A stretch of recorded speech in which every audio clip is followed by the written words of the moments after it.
Yeah, what up tonight? What's going on? Ladies and gentlemen, boys and girls all over the world. How y'all feeling tonight?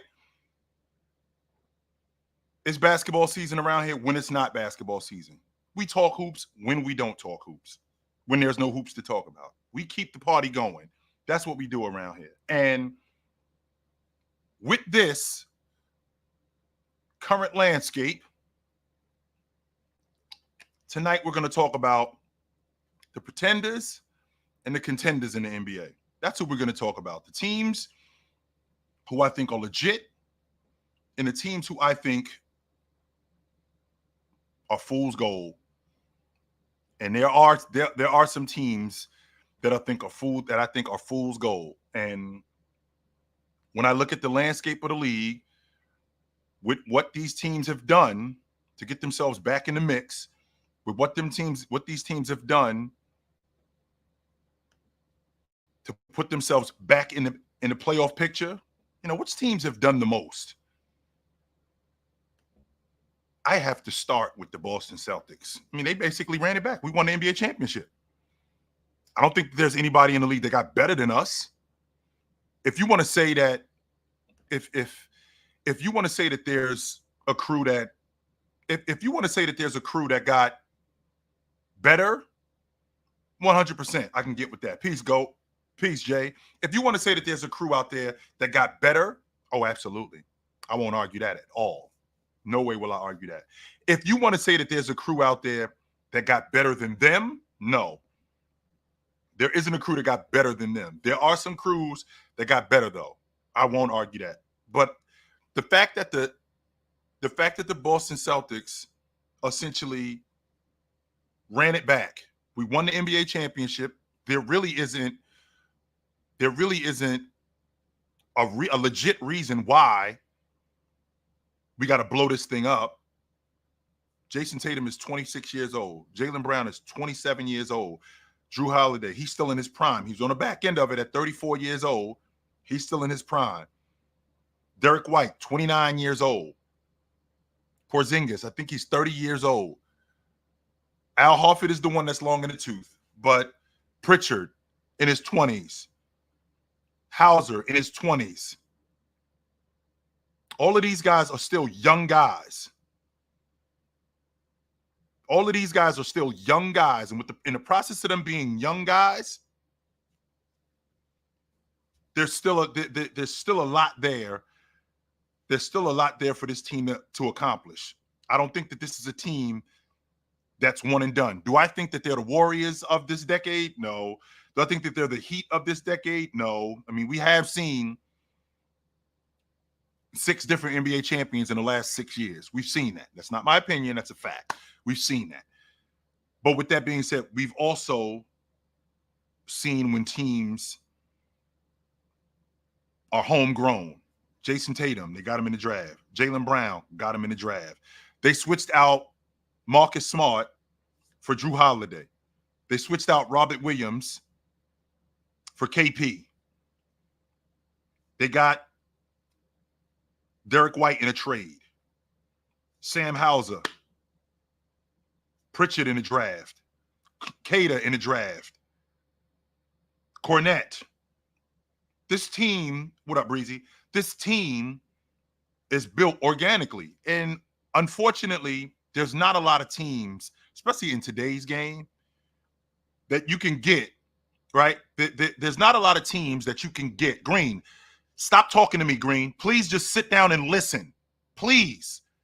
Please just sit down and listen. You have no room to talk about teams getting healthy. Your star player is made of glass. He's missed the playoffs 4 of the last 5 years. Do me a favor, my man. Please just sit down and enjoy the show. That's all I'm asking you to do. I'm not asking you to do anything else. Please just sit down and enjoy the show. That's it. And if you don't want to, you can go. Your star player missed the playoffs 4 of the last 5 years. So the health logic, you can't talk to me about that. So all I'm asking you to do, sir, is sit there and enjoy the show or leave. It's that simple. So like I was saying, it's hard to build teams organically like that. What up, big fella? How you doing? It's hard to build teams organically like that because we live in a day and age where everything has to be right now. And teams panic and they switch up their style so quickly without having your stars, and in addition to having your stars, developing them. Teams, the Warriors, the Celtics, the Nuggets are teams that I remember doing that. I mean, they got Joker in the draft. They got Murray in the draft. They got MPJ in the draft. Peyton Watson in the draft. So they've built that thing. It's not a coincidence, right? It's not a coincidence that how they built it, it turned into an NBA championship. That's not a coincidence. Milwaukee got Giannis in the draft. They got Middleton in the draft. And they built around those guys. It's not a coincidence that they're in the NBA championship. That's not. Right? It's not a coincidence that they're doing that. So with this Boston Celtic team, the core of that crew, Tatum, Brown, White, KP, Drew Holiday, who I think is going to be really hard to replace when it's time to replace him. It's going to be really difficult to replace him. When it's time to replace him, they're going to have a tough time doing that. He's probably going to be one of the most difficult guys to replace. But the teams that you say, right, the teams that you say that are successful, why do you think I said that, Gravy? Why you think I said Tatum? He's the best player on the team. He's the man on the team. That's why I said that. Why you think I said it? Give me a break. That's why I said it. Now, if you coming in here to spread some logic about Jaylen Brown is the leader of the Boston Celtics. Okay. Matter of fact, how about this, Gravy? Jaylen Brown is the best player on the Celtics.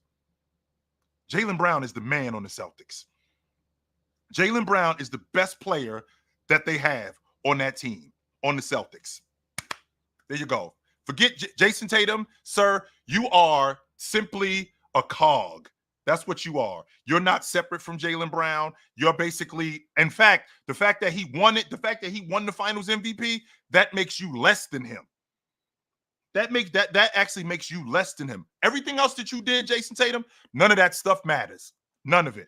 Because according to the masses, Jaylen Brown won the Finals MVP. And because he won the Finals MVP, and because he won the Eastern Conference Championship MVP, because he won the Eastern Conference Championship MVP, and because he won the Finals MVP, now he's a ridiculously better player than you.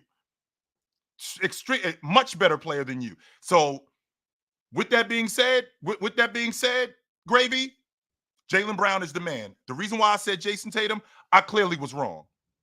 Jaylen Brown is the man on that team. So that's it. So the teams that are built organically are the teams that I've seen that are the most successful. It's hard to maintain the quote unquote super team logic.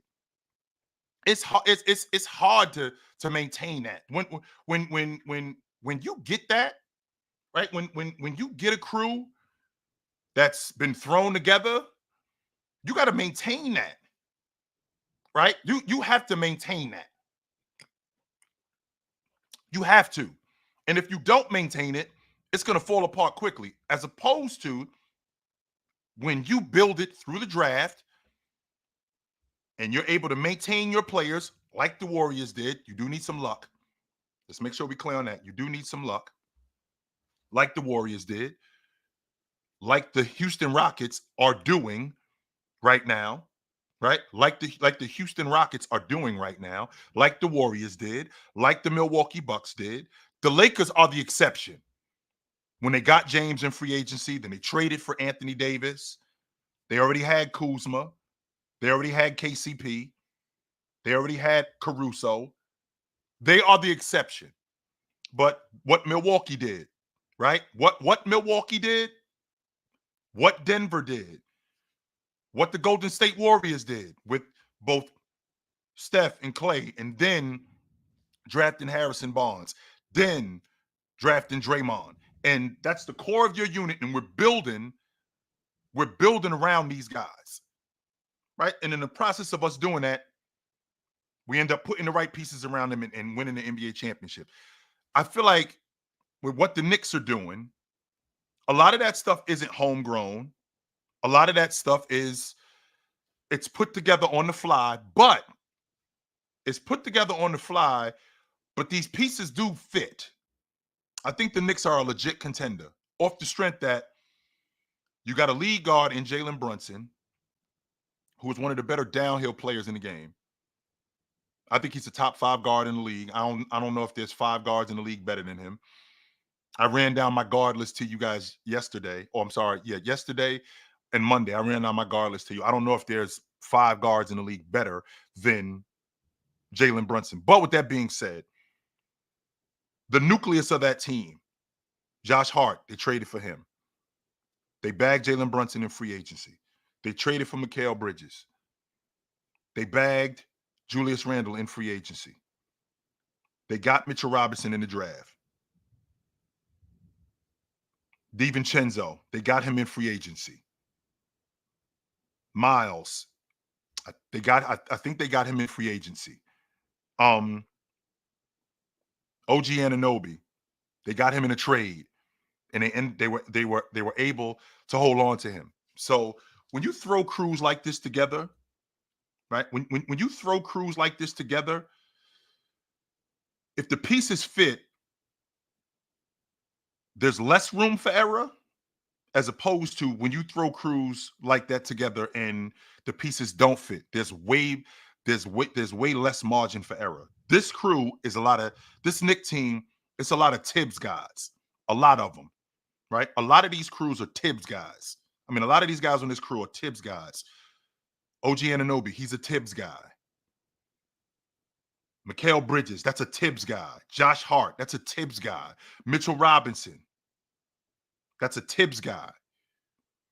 Right? A lot of these guys are Tibbs guys, and I feel like they buy into his system. I think Jalen Brunson is a Tibbs guy too, right? I think he's a Tibbs guy. Precious Achuro, a Tibbs guy. So with that, I think that I think that this crew currently, right? I think that this crew currently, they're a contender. Now I know that I know that the Denver Nuggets, I say that they're a contender off the strength that they got the best player in the league. But in addition to them having the best player in the league, they also got a good team too. Right? They also got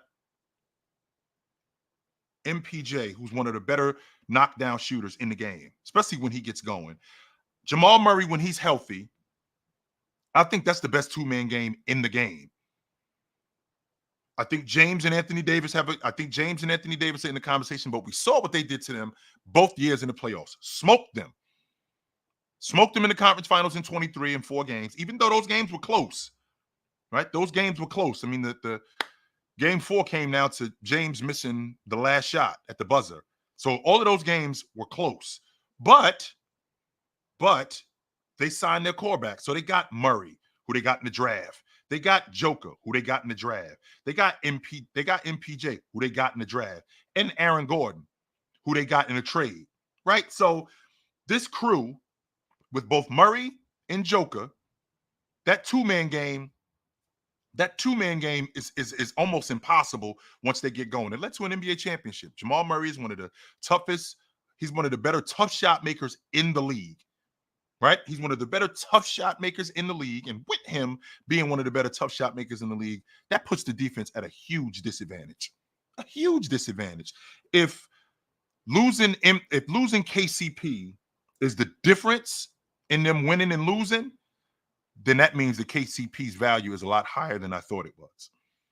It's a lot higher than what I thought it was. When I think about what he brought to this team, a guy who was a high-level defender. In the process of him being a high-level defender, he could still knock down the long ball, right? With him being able to knock down the long ball, he was good in transition. He was a really good fit for what they were doing in Denver, and it worked. But to lose him, right? To lose KCP in free agency, that's a pretty big deal. Because these are I feel like your glue guys. I feel like your meat and potatoes guys. These are the guys. These are the guys who help steer the ship. You know, for every James, every Joker, for every Magic, if AC Green ain't on that roster, they ain't winning. If they don't have Udonis Haslem, we ain't winning. We not winning without Bruce Brown. We not. As good as Tim Duncan is, as good as Tony Parker is, we ain't winning without Bruce Bowen. We not. As good as those guys are, we need those meat and potatoes guys. So when you have, and then when you bring in vets like Russ, right? When you bring in a vet like Russ, which a lot of you guys in this chat and a lot of you guys in the basketball community, you still see Russ like what he used to be when he was in Oklahoma City. You still see Russ like what he used to be when he was the league MVP. When he was in Houston, he was 27-8. Russ is a rotation guard who's going to play limited minutes. That's who Russ is on this team, right? That's who Russ is on this team. He's going to be a rotation guard who's going to play limited minutes, but when he's on the floor, he can be effective because he's able to speed up the pace. That's why I think Denver is going to be a contender off the strength that they had the best player in the league. They have one of the best tough shot makers in the league. They have an athlete in Aaron Gordon who plays great off the Joker, right? Who plays great off of Joker. In addition to him playing great off of Joker, MPJ also plays great off Joker. And with him playing great off Joker, that just enhances that crew. The reason why they gave the Lakers so much trouble is because how big they are. Aaron Gordon goes 6'9". MPJ goes 6'10". Joker is a 7-footer. So that's a big front line, a huge front line. So, and then you add Russ off the bench, right? You add Russ off the bench, who's going to speed the game up, who's going to get Jamal Murray involved. Russ at 35 years old, 36 years old, he can still get to the rim. Not only can he still get to the rim, he can still finish at the rim. He's never been a knockdown shooter, but he can score, and he can be productive, and he can be a positive on this crew. Is he a turnover machine? I mean, I could say that about a bunch of guards. But I don't think that Russ on this crew is going to be a detriment at the backup lead guard spot, and he's not replacing KCP. Who he is replacing is he's replacing Reggie Jackson. And I think that they're going to get more production out of him than they did Reggie Jackson. I think that's going to be huge for them. That's why I think, right? That's why I think the Denver Nuggets are a legit contender. I think Minnesota represents the Western Conference in the NBA championship. I think they're that good. I think Oklahoma City, I think they're a legit contender. And the reason why I like Oklahoma City off the strength there, Oklahoma City has probably 8 guys. If I had to say off the top of my head, Oklahoma City's got 8-9 guys. So in addition to their starting five with SGA, Dub, Dort, Chet, I don't think they start Hartenstein. I don't. I don't think that they start Hartenstein. I think that they go in a different direction. Even though they paid him $80 million, I don't think they start him. I think they go, and if it's me, I think Alex Caruso is better than Lou Dort. He's bigger. I think he's a better shooter, and I think he's everything that Lou Dort does, Alex Caruso does, set better. It's very much like the Drew Holiday, Eric Bledsoe situation. Very much like Marcus Smart, Drew Holiday. Everything you do, I do it better. Everything. So when you have SGA, Dub, Alex Caruso, Chet, I'm trying to figure out who that 5th starter is. They may go. I don't like moving. I don't like moving Chet to the 4. I think he's the most productive at the 5. And then when you have guys like Lou Dort coming off the bench, when you got Cason Wallace, when you got Isaiah Joe, and you got Aaron Wiggins, and you got Jalen Williams coming off the bench, that's 9 guys. 9. That is 9 guys coming off the bench. 9 productive guys. I like what they're doing in Oklahoma City. I think the difference, though, is when I think about what Minnesota is doing, I think defensively, they're the better team. I think offensively, they're going to be better. Just like what Jalen Williams means to Oklahoma City and how he has to get better, how his game has to improve, just like he has to get better, the same logic has to be said for Jaden McDaniels. He has to be able to stretch the defense. I don't necessarily mean at the long ball line, because I don't think he needs to be a knockdown long ball shooter. I don't. I'll be lying if I said he needs to be a knockdown long ball shooter. I think that he needs to be respectable. Where it needs to be more effective is in that 17, 18-foot range, because that opens up the offense for them even more. Way more. And with him doing that, plus with the defender that he is, plus with the defender that Anthony Edwards is, and Rudy Gobert, they're much better on the defensive side of the ball than, I'm not going to say all the teams in the Western Conference, but the majority of the teams in the Western Conference. Because collectively, I think they're better than what Anthony Davis brings to the Lakers. And Anthony Davis can make your team the best defensive team in the league. But collectively, what Minnesota is doing, I think that they can make your team, I think that they can make that team defensively just better with McDaniels, with Anthony Edwards, with Rudy, with Alexander Walker, with Alexander Walker. With these guys, I feel like they can make them much better. Now, do I think OKC is a contender? Yes, I do. I think in the Western Conference, I'm looking at Oklahoma City and I'm looking at Minnesota, and I think that then there's a separation. That doesn't mean that Denver can't be the 3 seed. They could be the 3 seed and be 3 or 4 games out. They could be the 3 seed and be 5 games out. That could happen. That could very well happen. Milwaukee, I think, is fool's gold. I think we're coming up on the end of Middleton. And if we're coming up on the end of Middleton, and if we're coming up on the end of Middleton, who are they going to replace him with? What's the plan with AJ? What's the plan with Beauchamp? They don't have a plan with these guys. And Doc Rivers has shown you time and time again how he feels about young players. That's why Thibault doesn't want to play there. That's why Thibault doesn't want to play for him. Even though I think Thibault would be a perfect fit for them because they don't have anybody to protect Damian Lillard on the wing. And I think Thibault is perfect for that.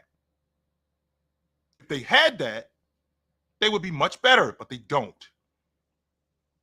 If they had that, they would be much better, but they don't.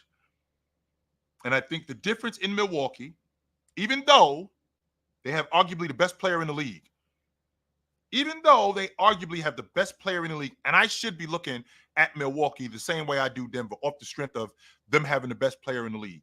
I think they fool's gold off the strength that their lead guard doesn't commit on the defensive end of the ball. He doesn't. He doesn't commit on the defensive end of the ball, and neither does Dallas's lead guard. That's why they won't win. Unless Luka commits on that end of unless Luka commits to give me effort on that end of the basketball, they're not winning it. They're not winning it. There is no reason for me to believe that they can win it with that kind of effort on the defensive end. So Minnesota, I think that they represent the Western Conference because I feel like with that crew, I feel like with the crew that Minnesota has, because they basically ran it back. I mean, they lost Slow-Mo. Yep, they lost Slow-Mo, and with them losing Slow-Mo, that's a vet. That's a guy that gave you that's a guy that gave you real good minutes. But could Joe Ingles, could he help in that category? Not as much as not as much as people think. I think Minnesota with Conley, with McDaniels, with Cat, with Rudy, with Edwards, with Naz Reid, Alexander Walker, right? With Mike I said Conley already. I think Luke Garza. I think Luke Garza can give them minutes, but they stole Terrence Shannon. Y'all dudes talk to me a lot about Dillingham. They stole Shannon. Shannon was a top 10 pick until that nonsense happened, and he had to go defend himself in court and get out of that nonsense. He was a top 10 pick. Y'all dudes talk to me about Dillingham. Shannon is the guy. I'm pretty confident in that. Shannon is the guy. He, at the big guard that he is, how he can get downhill, how versatile he is. I love the fact that with Mike Conley, he's got the best of both worlds because he can also teach Dillingham. In addition to teaching Dillingham, he's also going to teach Shannon. Shannon can play the 1. Shannon can play the 2. Shannon can also play the 3 too at 6'5". Yes, he can. 100% he can play the 3 because he can guard threes. So a lot of you guys talk to me about Rob Dillingham, which I ain't saying I don't see it because I do see it when it comes to Rob Dillingham. However, they got an ace in their pocket in Shannon. I think they stole him. I think with them stealing him, that's a pretty big deal. That is a pretty big deal with Shannon. And I like the direction the window for the Minnesota Timberwolves to win the NBA championship is open. It is open. How long it's open? Teams don't have long when that window is open. Teams don't have that long. Minnesota, I'm not saying that they have a huge window, but it's open. And it's open for them to win right now. I will not argue that. I think Minnesota is a legit contender. I think Oklahoma City is a contender. I think Denver is a contender. Boston is the favorite. In the process of Boston being the favorite, I think the Knicks are a contender. I think Cleveland is too. I think Milwaukee is fool's gold. I love what they're doing, and I love what they're building in Cleveland. And I wouldn't be surprised if they were in the East Finals this year. That would not surprise me at all, considering what they have and the issues that they had last year with their health. Donovan Mitchell being banged up. Jared Allen was playing at an all-star level. I actually thought he was going to make the all-star team last year. He had a stretch. Where he was 17, 12, and 3 blocks for like 2 months. I thought he was going to make the all-star team. There was a stretch where I thought that he could make the all-star team.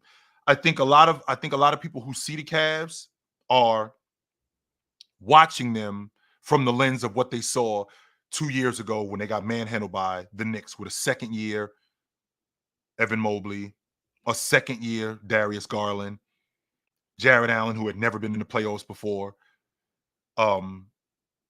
They didn't have guys like Karis LeVert yet. The lights were really bright, and they couldn't handle it. And then last year, even though they advanced, they were decimated by injury. There was only 2 games out of the second seed in the East. 2 games. And with them only being 2 games out of the second seed, Mobley missed almost half the season. Jared Allen started off slow. He started off in and out of the lineup. I think he only missed 5 games ultimately. Donovan Mitchell had a knee injury. But now you bring these guys back and they're healthy, and you have a really good coach in Kenny Atkinson. People don't give nearly as much credit. I love his schemes. I'm loving how that high-low action between Evan Mobley and Jared Allen is going to work. I think health is the most important thing. Evan Mobley has actually gotten himself in better shape. Right? Evan Mobley has actually gotten himself in better shape. With Evan Mobley getting himself in better shape, I think he can take that next step. I got Evan Mobley as the Defensive Player of the Year this year. You guys are picking Wemby off the strength of what everybody else is saying. I'm not being a contrarian. I watched Evan Mobley in year 2.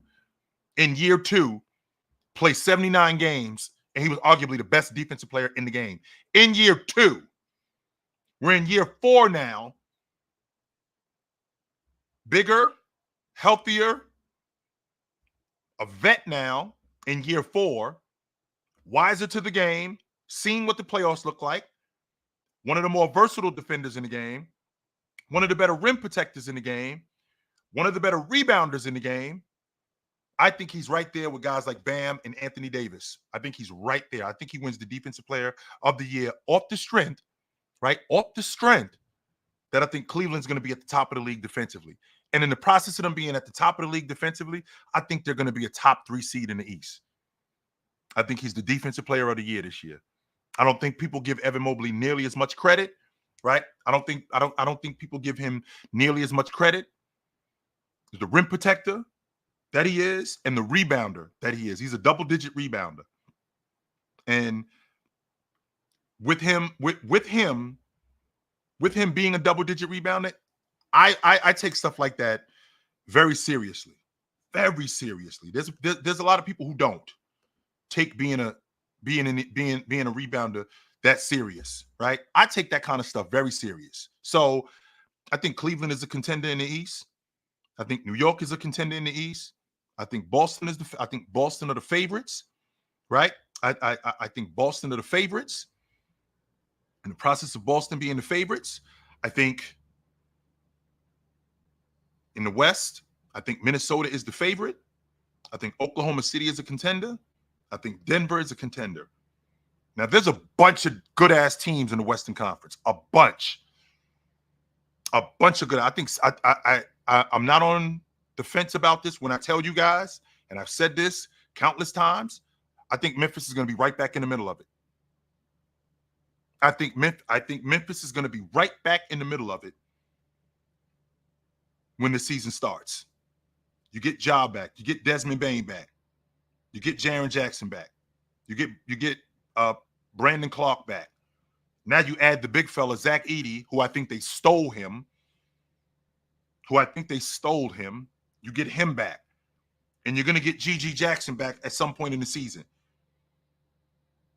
I'm not a big fan of Marcus Smart on this crew. I'm not a big fan of Marcus Smart on this crew. I'm not. But with him being a rotation guard, I just don't like it. I don't. And what they're going to do is they're probably going to start him with G.G. Jackson out of the lineup. So they're going to go Ja, Desmond Bane, Smart.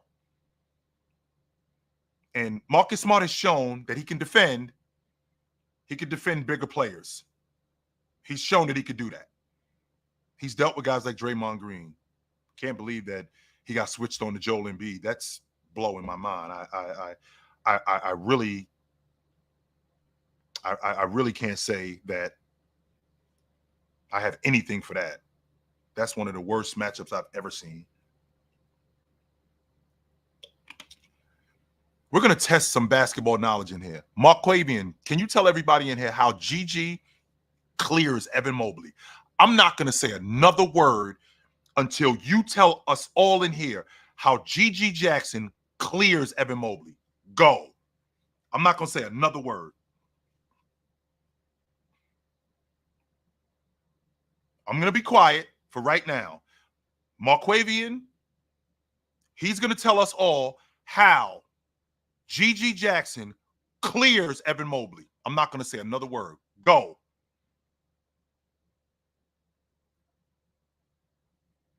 I'm listening. I'm all ears. I'm all ears for this. Mm-hmm. I'm very much loving. Like I said, I'm gonna sit here.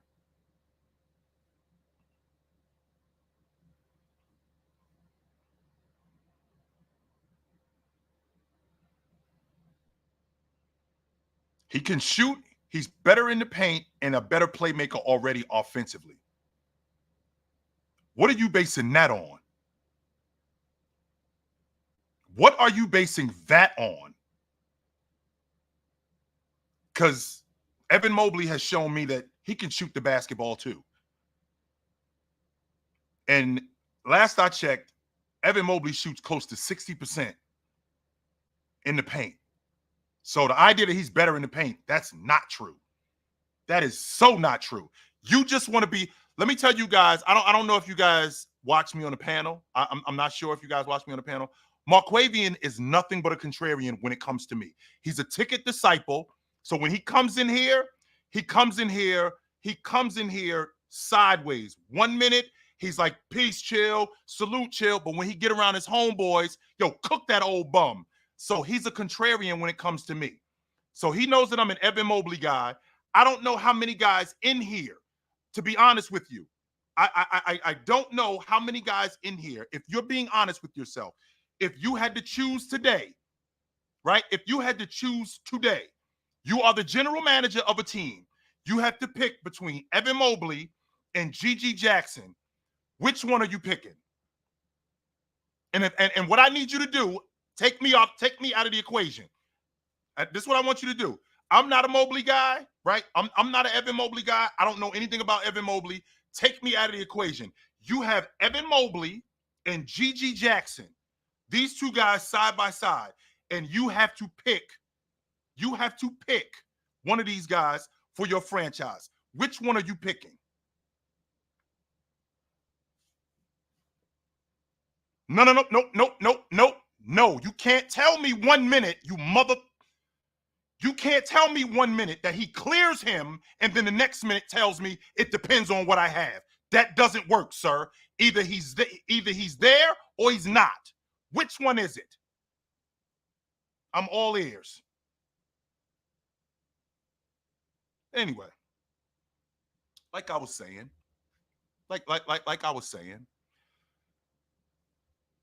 when you get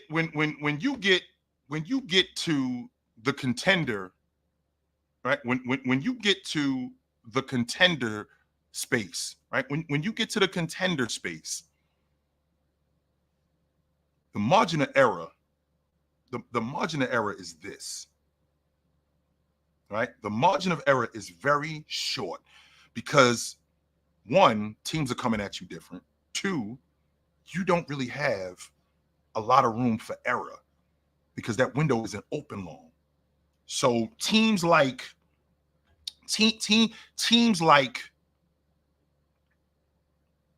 Oklahoma City, for example, a young crew like that with SGA, with Chet, with J-Dub, with Jalen Williams, with Wiggins, with Casey Wallace, right? With these guys, right? With these guys, how short is that margin of error for that team? Because there is no room for error when you're trying to win it, when you get into that level. Because there's no guarantee that we coming back here next year. There is no guarantee that we coming back here next year. None whatsoever. Right? There is no guarantee that next year we're going to be back here. None whatsoever. Absolutely. So, because of that, right? Because of that, you got to capitalize on everything that you have right now, right? Everything that you have right now, we got to capitalize on that. So, when I think about the Memphis Grizzlies and them being in a small market, you got to get the draft right, right? You have to get the draft right. I ain't saying that. I'm not saying that you should get the draft right. I'm saying you have to get the draft right. You have to. In the process of you getting the draft right, you got to build around these guys and get a system in order to compete for the NBA championship. You got to do that. You have to. You have to. So I'm thinking to myself, how long is the window open for teams like Oklahoma City? Right? Oklahoma City. Minnesota, who Cat I think is 29. Rudy's 31. Edwards is 23. I think Jaden McDaniels is 22. How long is that window open for them? You know, Rob Dillingham is the same size as Mike Conley. Meanwhile, Shannon, right? Meanwhile, Shannon, right? Meanwhile, Shannon, as the rookie that he is, you can build around that. Right? You can build around that. So how much time do these teams actually have? Did I not say Green? Did I not say Dallas? I think Dallas is a contender because they got Luka. Can they win it? No, I don't think so. Until Luka shows me that he'll give me consistent effort on the defensive end, no, they can't win it. No, I don't think so. Nope. I don't think that they can win it. Are they a legit contender? I think so. Yeah. They was in the NBA Finals last year. Yeah. And Luka's 25 years old. Irv's still in his prime. Right? Irv's still in his prime. Let's see. Irv's still in his prime. Luka's 25 years old. They got Marshall. I'm not a huge fan of the Klay Thompson pickup off the strength that I think Klay Thompson's best days are behind him.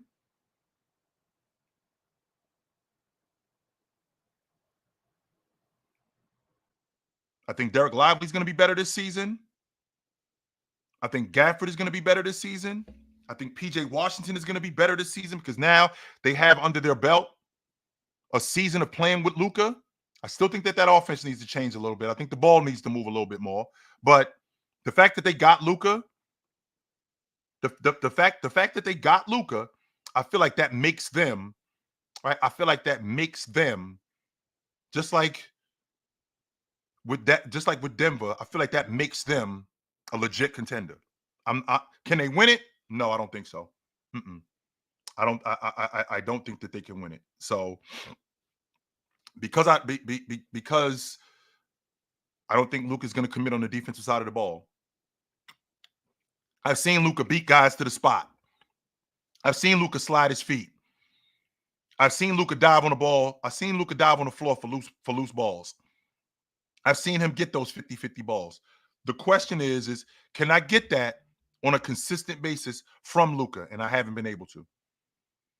A lot of that stuff is Luka on the offensive side of the basketball. And when you're that good offensively, when you are that good offensively, the gap defensively, even when it's that big, I feel like some things can, I think some things, I just feel like there's some things that we can protect you from. And with Luka, you have Najee Marshall. You got Lively. You got Gafford. Because I can't sit here and tell you that I can't sit here and tell you that Donovan Mitchell and Darius Garland aren't in danger when they got Evan Mobley and Jared Allen behind them, but then turn around and tell you that Luka's not in danger when he's got Gafford, but Luka's in danger when he's got Gafford and Derek Lively behind him. Those two things don't work, right? Those two things do not work. If I think that both Darius Garland and Donovan Mitchell aren't in danger because they got those two big guys behind them, Luka should be the same way, only except Luka doesn't give me the effort, right? Luka doesn't give me the effort that those guys give me on defense. That's what the problem is. It's not because of the guys he has behind him. That's not the problem. No, not at all. That's not the problem at all. And if I got that effort from him, if I got more of that effort from him, right? If I got more of that effort from him, I think they would be much better. I do. I think that they could legit win the NBA championship. Legit. The Celtics should have swept them last year. They should have. Nick Tri-State gave me a super chat. He said, this is gonna be OKC year as long as they stay healthy. We'll see. Yeah, we'll see about that. Yes, we will. We will definitely see if they can stay healthy, because being good ain't good enough. You need some things to go your way. So the Western Conference with Minnesota, Oklahoma City, Denver, Dallas, and I think that's as far as I'm going in the West. I'm this Laker team. I mean, I've said if they can avoid Denver, they still got to avoid Denver though. They still have to avoid Denver. Denver owns them, and I've seen, right. I've seen teams that have teams that own them, but win the NBA championship because they was able to avoid them. The Rockets did it in '94. They was able to avoid Seattle, and in '95 they was able to avoid Seattle. That helped. But can the Lakers avoid Denver? Right? Can the Lakers avoid Denver? In the chat, I'm gonna ask this question for the chat, and I need you guys to be honest with me, right? I need you guys to be honest with me. Is there any team in the Western Conference that's looking at the Clippers like, yo, we don't want to see them dudes? Is there any team of the? I'm gonna run down some teams. Oklahoma City, Memphis, Minnesota, Dallas, Denver, Houston, the Lakers, Sacramento. That's just to name a few. Are any of those teams looking at the Clippers going, we don't want nothing to do with them? And I need you guys to be honest with me, because I don't think that there's a playoff team. I don't think Phoenix is looking at the Clippers going, we don't want to see them. I don't think that there's a playoff team that's looking at the Clippers going, we don't want nothing to do with them. I don't think there's one team that's afraid of them. One. There's not one team that's afraid of the Clippers. Not one. Not one team that's looking at the Clippers going, man, we got to see these dudes. Not one. Every team that's seeing them thinks they got a legit shot against them. Every team. So, Green, your logic that they don't want to see us, you are a part of the delusional Clipper fan base. You are. I don't know what to tell you, brother. I don't know what to tell you. So, what up? What's up? Yeah, you know me being a Minnesota fan. I'm glad you was talking about Terrence Shannon, because when you look at them contenders or elite teams, of course you look at the first through five, but you also look at the 6, 7, 8, or maybe even ninth best player on the team.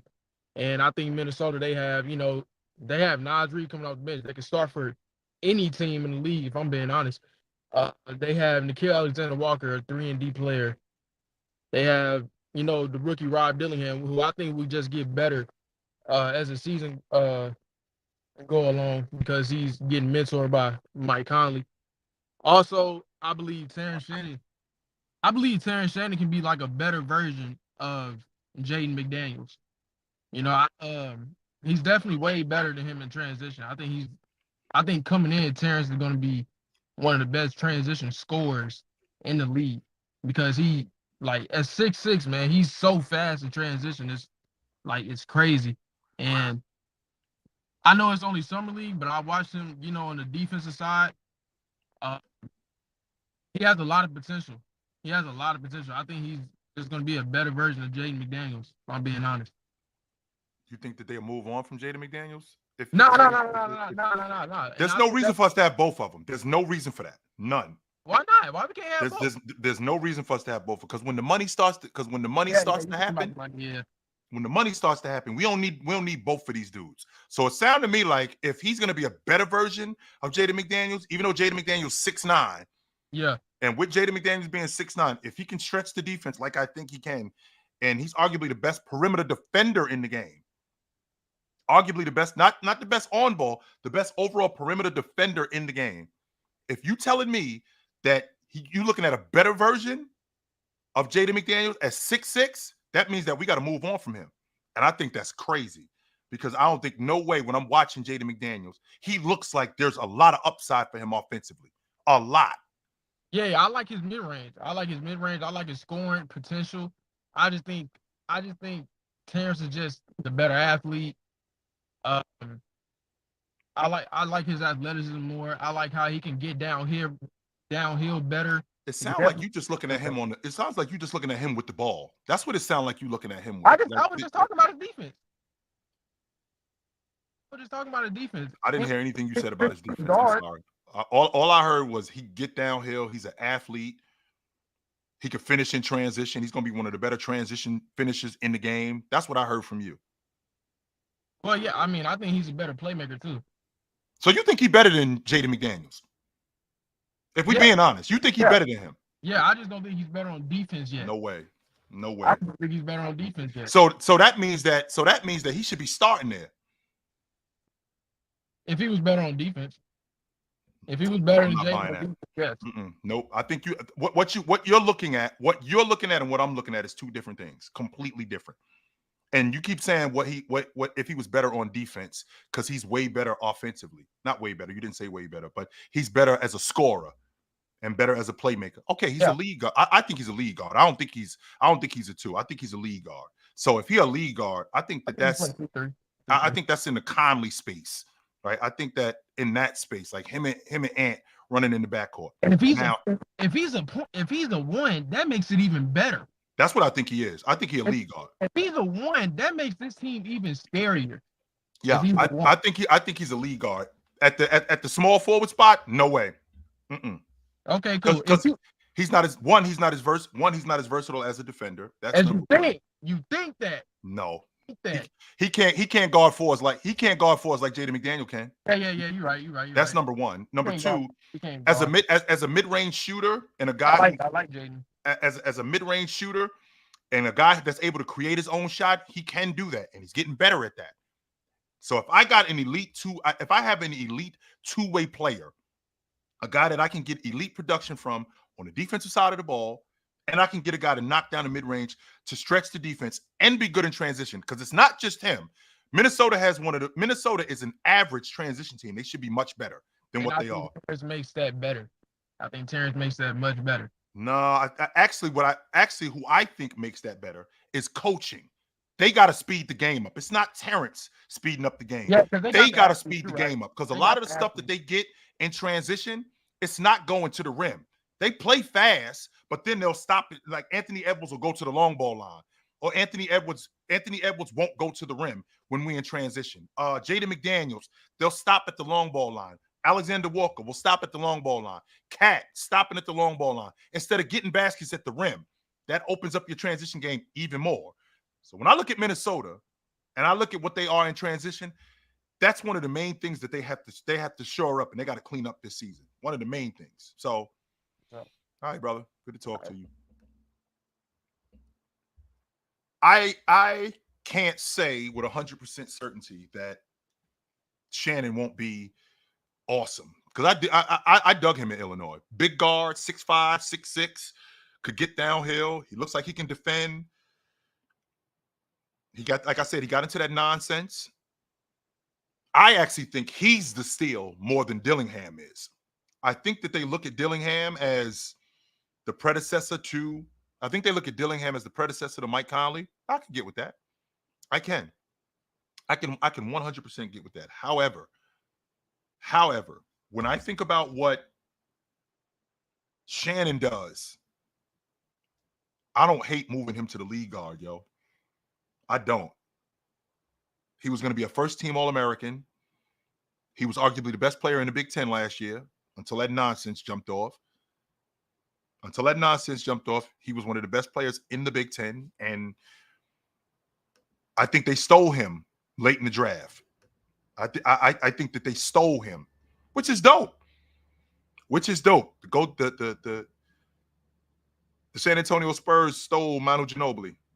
Y'all don't want him, we'll take him and turn him into a pro. I love that. I absolutely love that. I think that the G.G. Jackson logic on Evan Mobley, I can't get with that. I can't. I wish I could say I could get with that, but I can't. I don't see what you guys are looking at. I've seen Evan Mobley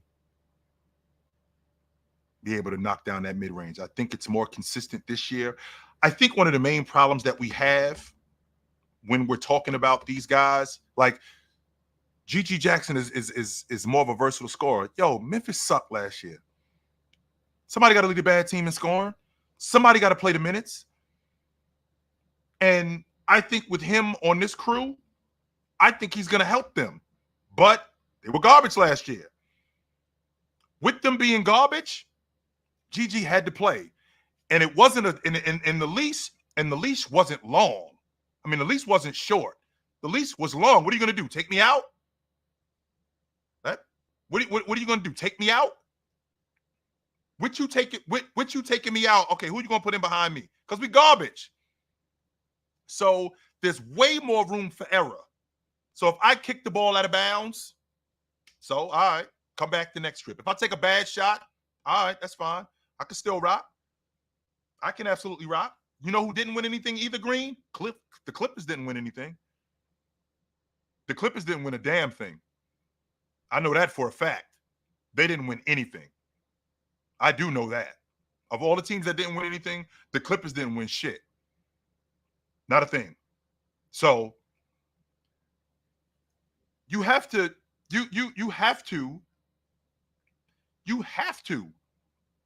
at some point accept, right? You have to at some point accept when a dude is on a bad team that he could be productive. I'm sure if Evan Mobley is in, not in Detroit, not with Monty Williams, because Monty Williams would have screwed that thing up. He didn't want to be there anyway, right?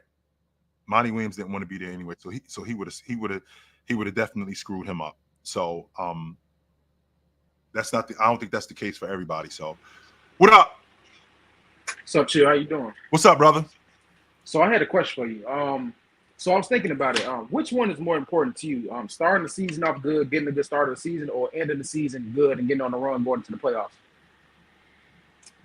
So when the Nuggets won the championship, I think they lost 4 of their last 5 games.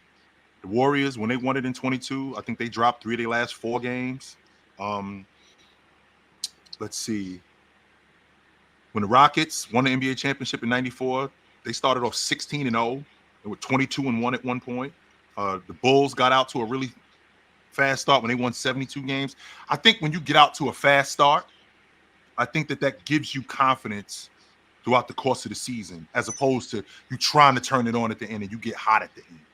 That doesn't mean that there aren't teams that get hot at the end. The Lakers in 2001, they won their last 8 games of the regular season and walked to the Western Conference, walked to the NBA Finals because they ended up walking by everybody in the playoffs. But with that being said, I think getting off to a fast start and staying healthy, I think that's more important than in the end. Because if I got, I don't know, a month left in the season, because now what I'm doing is I'm fighting uphill. Like that Lakers team the Lakers in 23 when they played against Denver in the West Finals. Well, what happens if they get that start in the beginning of the season? They may get a different draw. They may not have to see Denver. They may be higher in the standings, and they might be in a better position to win, as opposed to, well, now we got to fight uphill and we got to win 15 of our last 20 games to get in the playoffs. Okay, yeah, I definitely was thinking about it, and I was wondering, like, which one is more important? Because, like, it definitely is important, getting off to a good start of the season. But Yep. I've seen teams get off to a good start of the season, like Milwaukee last year. If you get a favorable schedule, you can get off to a good start. Or if you just, depending on who you match up with, and, y'all can just start off season good. Because, some teams, they take a little while to get their breath under them, get their chemistry right, depending on if it's a new team or not. Yep. But, I think it's real important, ending the season on the right note. Like that last month, like you said, you finishing that last month and, going not even like let's say you go like 16-3 or even like 10-5 or something like that. As long as you know y'all kind of building y'all chemistry and know where y'all want to go towards the playoffs, Right. and getting everything together, and as far as game plans and everything like that, I kind of feel like that's a little bit more important to kind of than the start of the season, just because so much stuff can happen through the season as far as injuries and trades can happen, and chemistry issues happen because the season is a long season. That's So what I just happened think that's what happened with Milwaukee. I mean, like you just said, they were rolling early, right, and it became a dumpster fire. They ended up firing a coach, and exactly. it became something different. Yeah, I just think the last end of the season is just a little bit more important than the start of the season, just because so much stuff happened, and by the end of the season you kind of know where your team gonna be at. Yeah, that's fair. Absolutely. Absolutely. Good to talk to you, Okay. Davion. You know where to All find me right. at, brother. Hey, I appreciate you letting me on. Absolutely. All right, guys, it's about that time for me. You know what time it is when you see me. I'm gonna be out of town because we got PC weekend coming up, so I'm gonna be out of town. So I will get with you guys throughout. I will 100% get with you guys throughout. I will be on a panel. I will try to get back in here throughout the course of the week. Me and Big Ox, we will go Saturday, 12 Eastern. So it should be good. It should be good. I will see you dudes. I will see you dudes soon. Until then, put on a suit, drink water, don't drink and drive. Hey man, call your mother. Well, last time you talk to your mother, call your mother. I will see you guys soon. But until then, take it light, but take it.